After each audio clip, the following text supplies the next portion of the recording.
8 views. Wow. I mean, just... That's pitiful. Come on, man. Seriously, I really do actually want to talk about, this sort of thing. I want to have variety content, and, this is just one of those things. Honestly, why is Hi, I'm Paul the most popular video? Really, as of the time I'm recording this, the original Ugly Cars video only has 8 views. But Hi, I'm Paul has 153. I mean, what? Why? Seriously. Okay, you know what? You know what I want you to do? Here's what I want you to do. People who do watch this video, share it with your friends. Okay? When you watch this video, when you're done watching this video, share it with, 1 or 2 friends. Do it. Do it. Like, subscribe, all that. If you actually want to see more, let me know.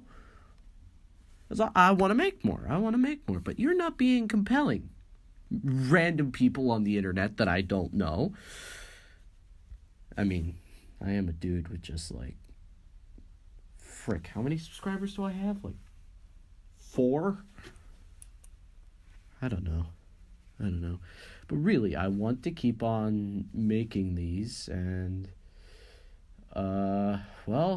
here's the second one for you. But when you're done watching this, share the first video, share this video, share whatever video you want with your friends, I want to get out there, I want to make more content, and, I realize it's been a month since my last video, but hoping to change that, get some kind of freaking consistency.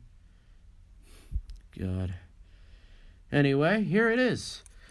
Ladies and gentlemen, welcome back to Ugly Cars.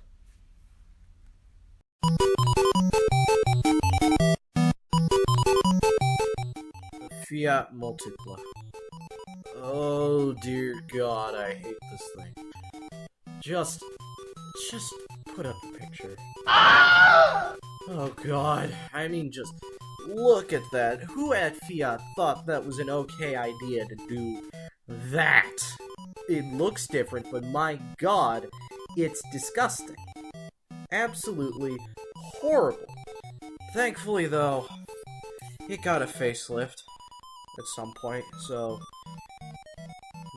that's fine, but oh God, okay.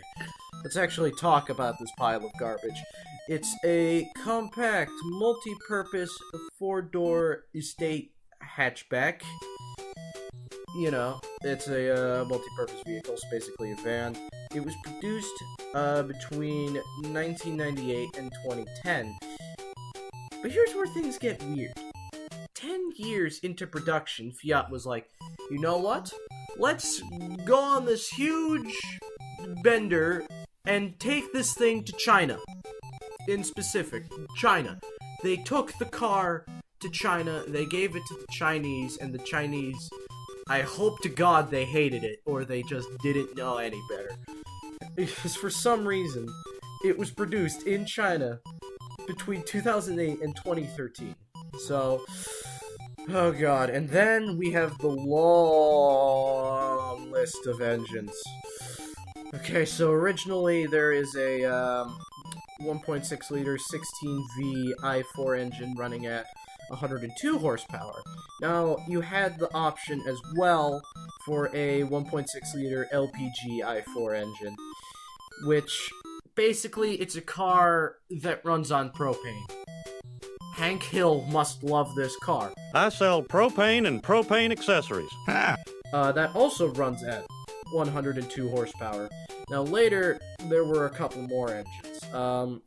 There was a 1.6 liter CNG engine. It's also an i4.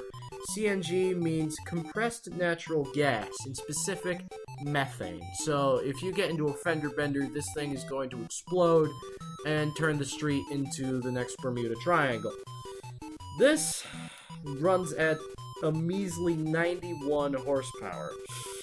Next up is a 1.9 liter JTG diesel i4 engine. JTD. Why is it JTG? Why did I write that? It's JTD. Which stands for Jet Turbo Diesel. Hooray! Diesel engines! It's not like everybody hates them. It runs at 113 horsepower. Now, there's a different version of this called the Multi-Jet Diesel.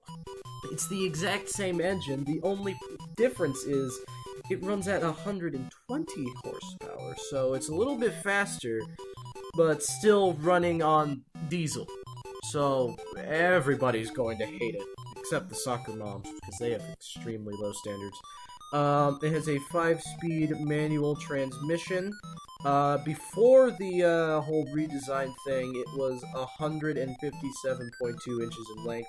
After the redesign, it was bumped up to 161 inches. But that's pretty much the only size difference. The car is 73.7 inches in width and 66 inches in height. Now, this thing is absolutely butt ugly. But before I get to the score, I should probably tell you something. This was on Top Gear. This was on an episode of Top Gear. It was the base for a car called the Rover James. Here's a picture of it. And it is... They took an ugly car, an already ugly car, and made it for the elderly, making it even more ugly and awful, but at least they took the Fiat name off of it. But then they put Rover on it, and, well, I feel sad for anybody at Rover who saw that, episode. You must feel very offended, and Rover is they're a British-only company. I don't think they've ever put out a car in the United States. I might be wrong. But yeah, this thing is butt ugly. 3 out of 10. It has a purpose, but my god, it looks ugly. Thank god they redesigned it.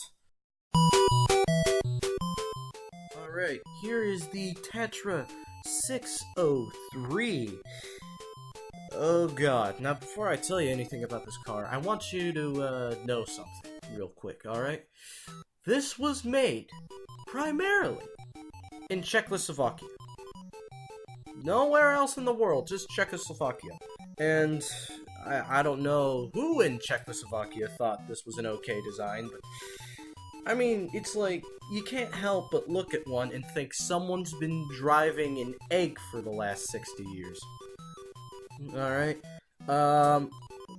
let's see here. It is a full-size luxury 4-door saloon produced between the years 1956 and 1962.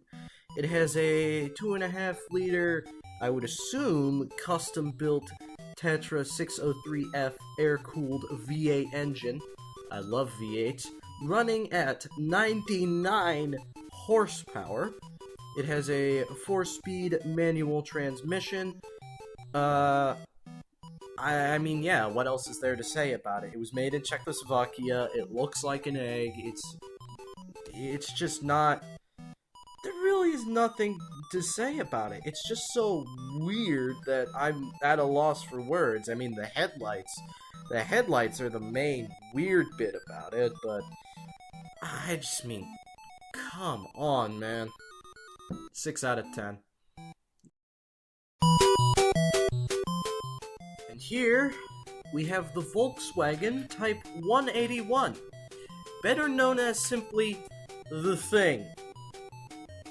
Yeah, I mean, what else are you gonna call it? It looks like a cardboard box on wheels. Then again, who would want to buy a Volkswagen cardboard box on wheels? It is a military-style, rear-engined, 4-door cabriolet. When I say military-style, I mean it was produced mainly for the military, but like the Hummer, you could buy one back in the day. It was produced between 1968 and 1983, although strangely enough, for the last 3 years of its production, civilians could not buy one. No idea why, it just wasn't possible. Now, you had, in the early days, you had a 1.5 liter flat 4 engine running at 46 horsepower. But later, you could get one with a 1.6 liter flat 4 engine, strangely enough running at the same horsepower. Don't exactly understand why that is, but that's just how it is. It has a 4-speed manual transmission. Let me tell you what this thing looks like to me, alright? It looks like a kit car. It really does look like something you put together in your garage. Like, no, really, it just looks like the kind of thing, you know, like you ring up Volkswagen and you're like, hey, can you send me a thing kit? And they're like, okay. A couple weeks later, it gets to your house and you put it together in your garage over the next month and a half. But, no, it was a thing they put together in a factory and sold to people. I don't know, I guess it's kind of like the Willys Jeep. Not exactly pretty to look at, but people really do appreciate that thing. Just because of the history and how it basically made us win the war. This, I don't think it's been to any war. And, like I said before, it just looks like a cardboard box on wheels. Now, however, some people do consider it kind of retro and cool looking now, which I can kind of see the point. It's weird, it's different, and for some reason, most of the pictures I've seen, the cars are orange. So, don't ask me why, they just were. And supposedly, they were kind of the jack-of-all-trades car when they came out in the late 60s and stopped production in the late 80s. Yeah, early 80s, not the late 80s. Yeah, that's pretty much it. It gets an 8 out of 10. It's a decent car, but honestly, you could have made it look better. Like, really.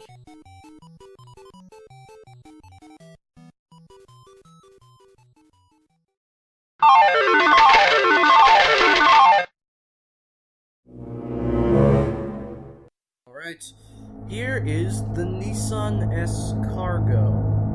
Oh, wait, before I actually show you what this butt-ugly car looks like, I'm going to show you what the design of this car was based off of, alright? Here is a Citroen 2CV. There it is, there's a picture of it.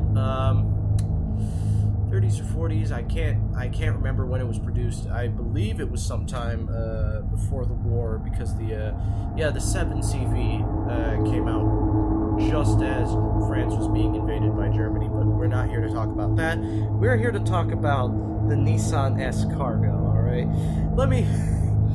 Allow me to torture you by showing you what this car looks like, alright? Ready? Here it is! Oh god, okay. So it's a light commercial 2-door hatchback van thing. I can't get over it. It's so freaking ugly. I mean, just look at it. Look at it. Who thought this was okay? Thankfully, though, it was only produced for 3 years, 1989 to 1991. And thank God it was only sold in Japan. Nobody out west would have wanted this thing. Nobody. Absolutely nobody. Alright? The workers would have burned down the factories if they had to produce this thing. That's how bad it looks. It has a 1.5 liter E15 i4 engine. Yeah, it's still 4-cylinder. Running at 67 horsepower, not bad for a van, honestly. It has a 3-speed automatic transmission, and oh my god, every single cubic meter of this thing is disgusting. Did I say meter? Why did I say meter? I meant like cubic foot, centimeter. Every single friggin' whatever it is unit of measurement of this thing is disgusting to look at, and it hurts me. It makes me physically feel pain just looking at it. Thankfully, though, The Japanese really didn't seem to like it either, as only ever 8,000 were produced. Thank God. So not only is it an ugly car, it's a rare ugly car. Honestly, 2 out of 10. I can see what they were going for. It probably does its purpose pretty well, but my God, every one of the people that sees this are going to want to bleach their eyes after seeing you go down the street in this thing. Oh dear God.